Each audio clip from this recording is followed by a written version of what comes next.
Assalamualaikum warahmatullahi wabarakatuh. Perkenalkan, nama saya Karen Emilza Natasha.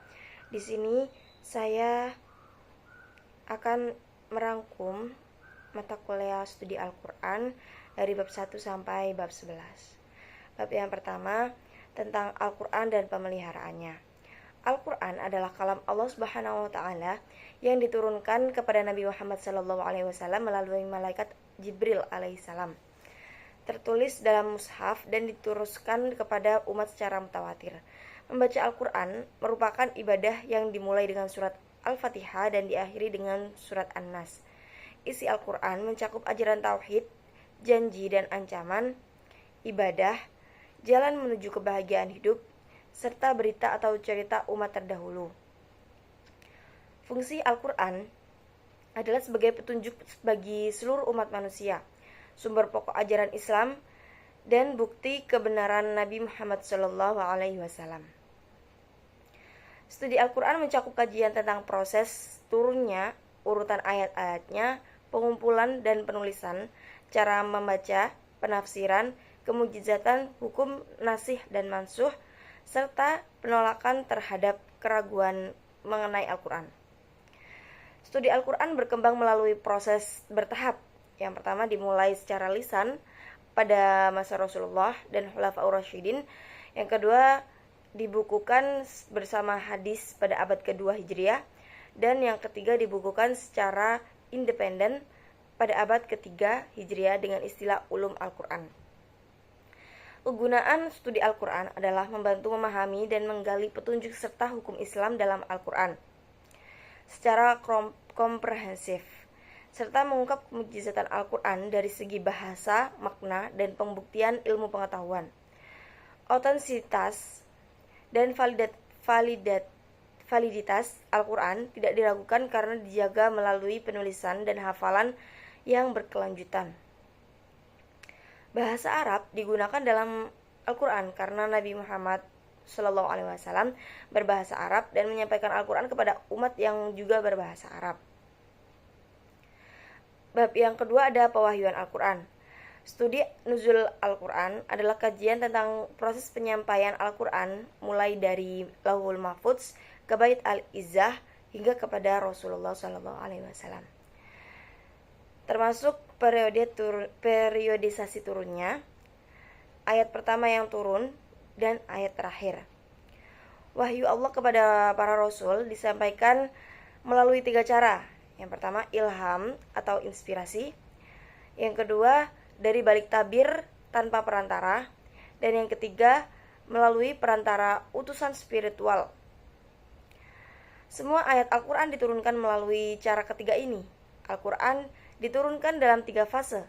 Yang pertama secara sekaligus di Lauhul Mahfudz, yang kedua dari Lauhul Mahfudz ke Bait Al-Izzah di langit dunia secara sekaligus, dan yang ketiga dari Bait Al-Izzah ke Nabi Muhammad SAW melalui malaikat Jibril alaihissalam secara berangsur-angsur.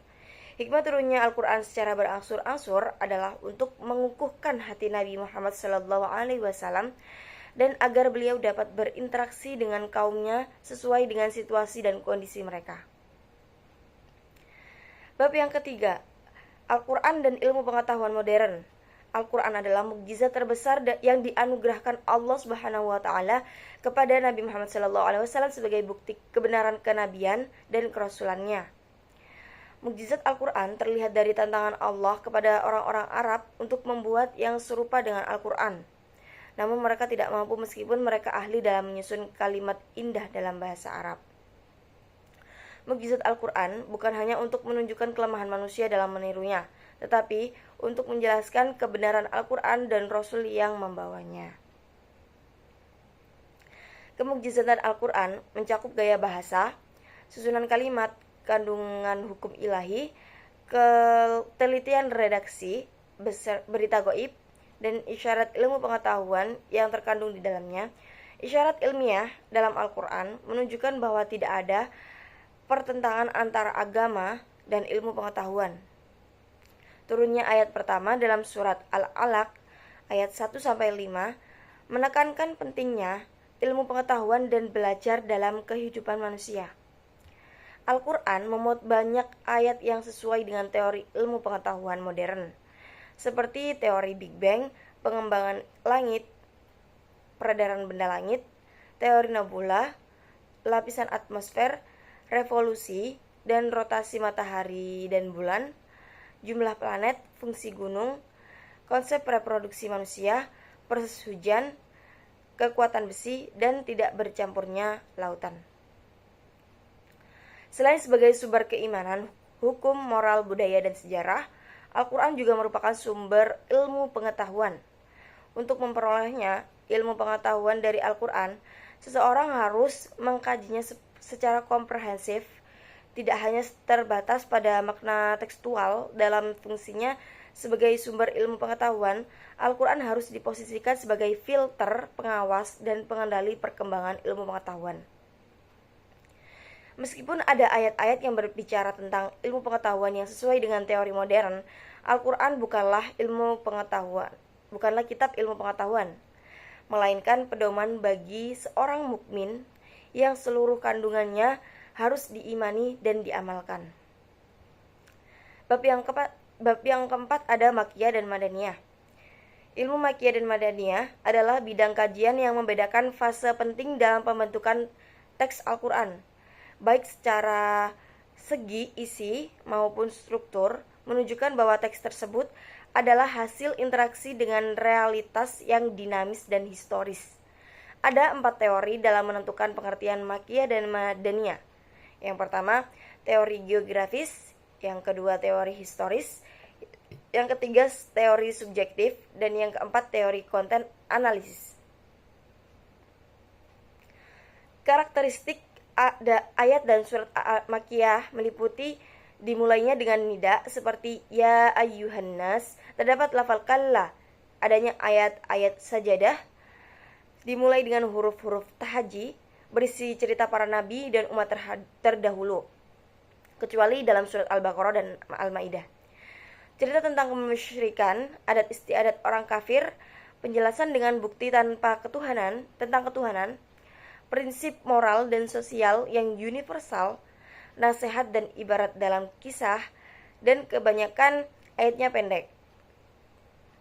Sedangkan karakteristik ayat dan surat Madaniyah meliputi hukum pidana, faraid, izin jihad, keterangan tentang orang munafik, hukum ibadah, muamalah, munakahat, kemasyarakatan dan kenegaraan, dakwah kepada Yahudi dan Nasrani, dan kebanyakan ayatnya panjang.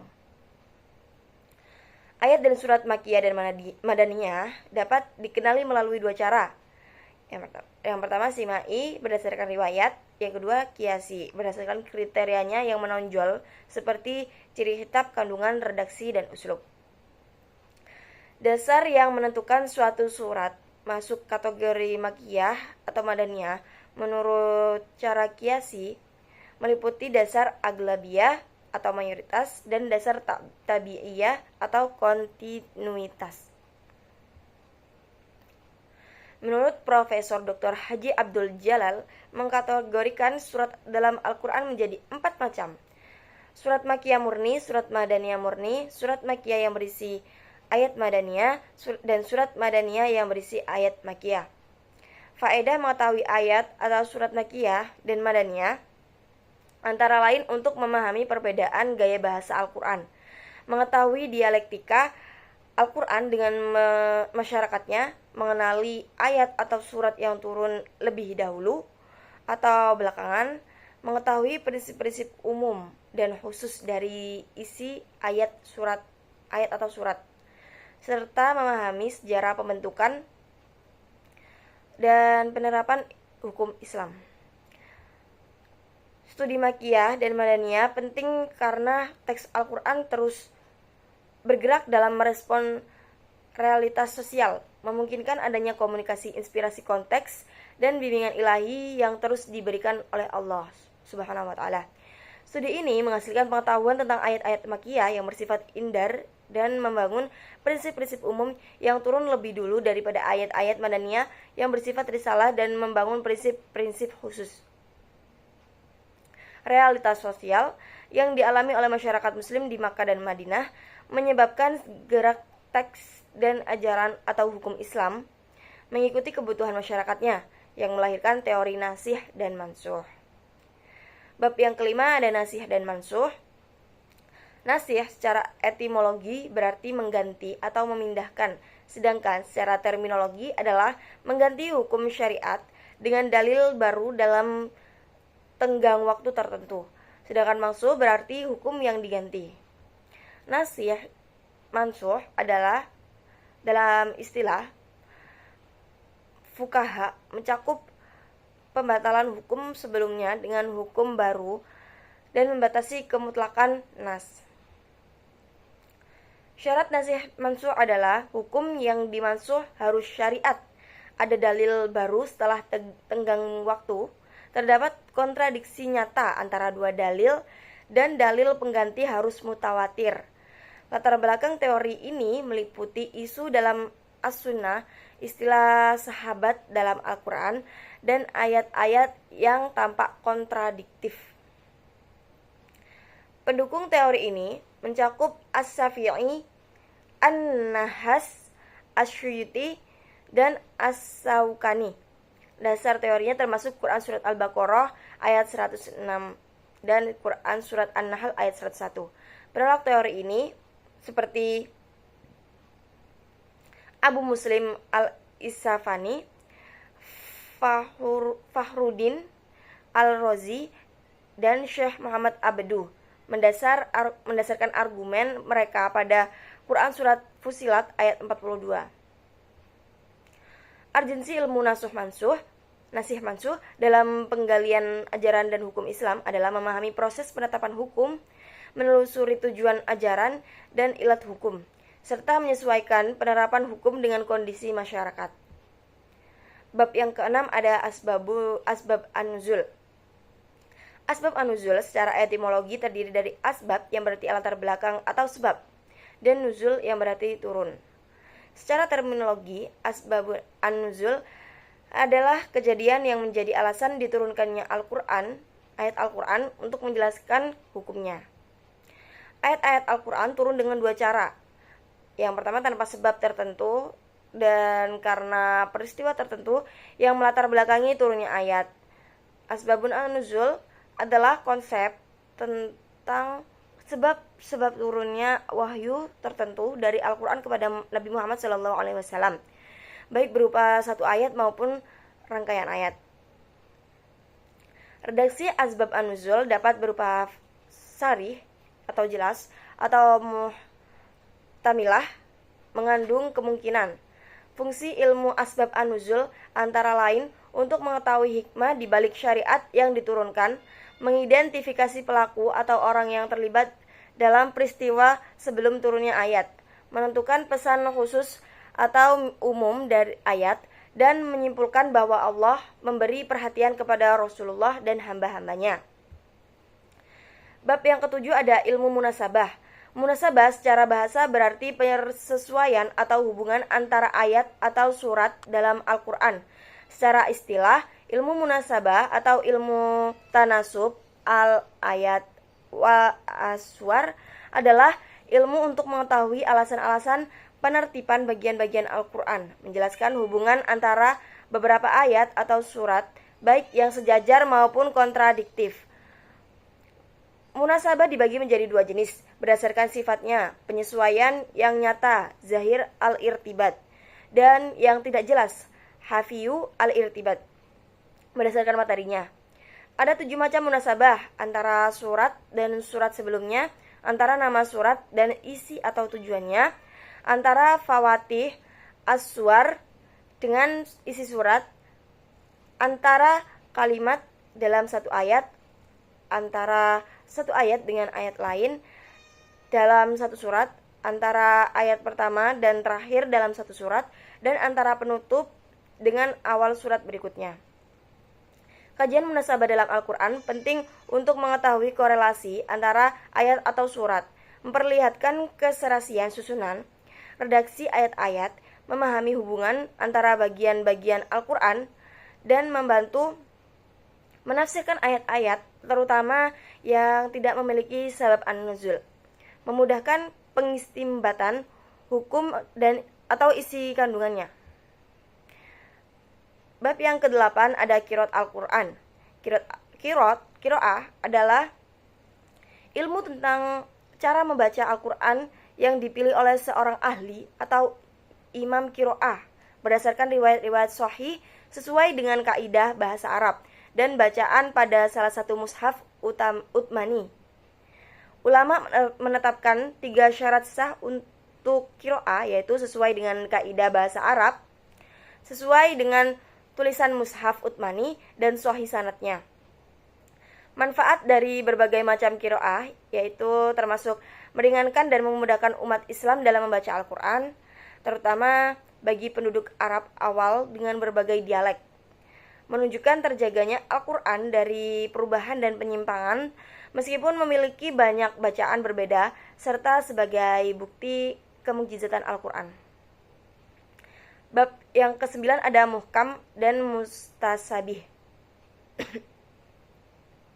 Muhkam adalah ayat yang jelas dan dapat dimengerti secara langsung.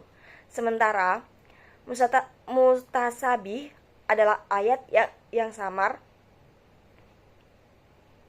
dan memerlukan penjelasan lebih lanjut.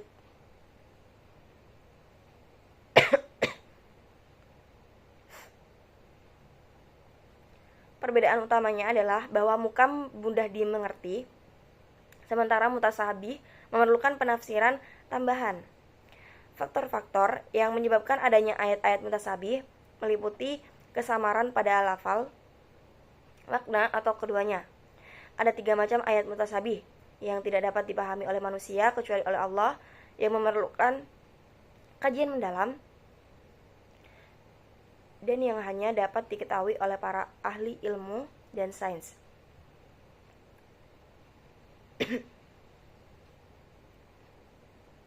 Hikmah adanya ayat muhkam diantaranya memudahkan pemahaman dan pengamalan Al-Quran. Sementara hikmah ayat mutasabih antara lain memperlihatkan kemukjizatan Al-Quran dan mendorong pembaca untuk berusaha memahaminya dengan baik. Bab yang ke-10 ada bahasa-bahasa spesifik Al-Quran dalam menyampaikan pesan. Aqsam Al-Quran adalah kalimat-kalimat sumpah di dalam Al-Quran. Unsur-unsur aqsam terdiri dari muksim atau pelaku sumpah. Muksambi adalah objek atau objek sumpah. Fi'il qasam dan adat qasam adalah alat untuk bersumpah. Dan muqsam al-aih atau jawab qasam yang berarti berita yang menjadi isi sumpah. Qasas Al-Quran adalah narasi tentang keadaan umat terdahulu, kenabian, dan peristiwa-peristiwa masa lalu. Ada 3 jenis dalam Al-Quran. Ada 3 jenis kisah dalam Al-Quran. Kisah para nabi, peristiwa masa lalu non-nabi, dan peristiwa pada masa Rasulullah. Amtal Al-Quran adalah perumpamaan yang menyamakan sesuatu dengan yang lain dalam hal hukum, baik secara konkret maupun abstrak. Jenis amtal dalam Al-Quran meliputi musyarohah, kaminah, dan mursal. Bab yang ke-11 ada dirasah an-nusus. Am adalah lafal yang mencakup segala yang pantas tanpa pembatasan. Terdapat beberapa macam am, termasuk yang tepat dalam keumumannya. Dimaksudkan khusus yang dikhususkan.